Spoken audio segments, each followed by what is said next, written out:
ازيكم؟ طبعا من اكتر الحاجات اللي حلوه جدا في شهر رمضان وفي كمان السحور الزبادي ومنستغناش عنها. هنعمل النهارده زبادي تطلع معاكي كريميه وبجد احلى واضمن من اللي بنشتريها من بره.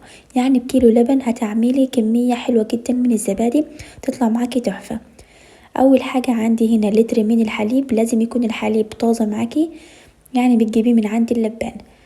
هنجيب هنا حله وبعد كده هنحط اللتر اللبن.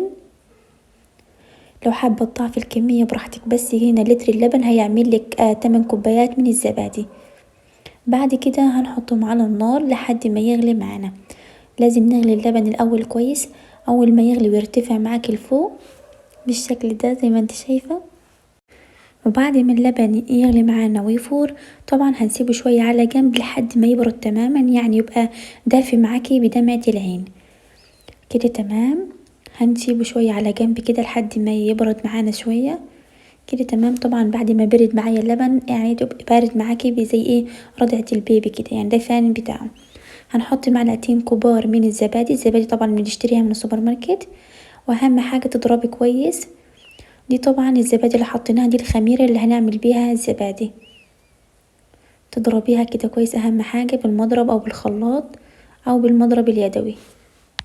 بعد كده هنجهز هنا الكوبايات بتاعتنا، لازم تكون الكوبايات ناشفة معاكي تماما ما فيهاش ولا نقطة مية. هنصب طبعا اللبن بتاعنا طبعا بعد ما حطينا عليه الزبادي، وعلى طول هتصبيه في الكوبايات. في الوقت ده هتكوني مسخنة الفرن على درجة حرارة 200 لمدة كده دقيقتين 3 وهتطفي عليها الفرن. تمام كده، خلصنا طبعا الزبادي كلها وهنغطيها كده بفوطة نظيفة وهتحطيها في الفرن. طبعا الفرن زي ما اتفقنا هتكوني مدفياها لمدة دقيقتين وتطفي عليها، يعني الفرن ما تكونش سخنة معاكي. هتعملي طبعا الخطوة دي من بالليل وتاني يوم الصبح هتلاقيها جاهزة معاكي كده. تمام، شايفين طبعا الزبادي تحفة جدا. طبعا الكمية دي اوفر من اللي بشتريها من بره، وبجد يعني حاجة مضمونة وكمان طعمها حلو جدا وحلو جدا للسحور، وهتقعد معاكي اسبوع في التلاجة مش هتحصل لها حاجة كده. تمام، طبعا خلصت الكمية بتاعتي، شايفين بجد تحفة جدا، جربوها طعمها حلو جدا. وبكده خلاص خلصنا الفيديو بتاعنا. اتمنى تكونوا استفدتوا. ما عجبكم الفيديو ما تبخلوش عليا باللايك وتشتركوا في القناة وتتابعوني على صفحتي على الفيسبوك وكمان التيك توك وكواي والانستجرام باسم اسماء ابو الخير.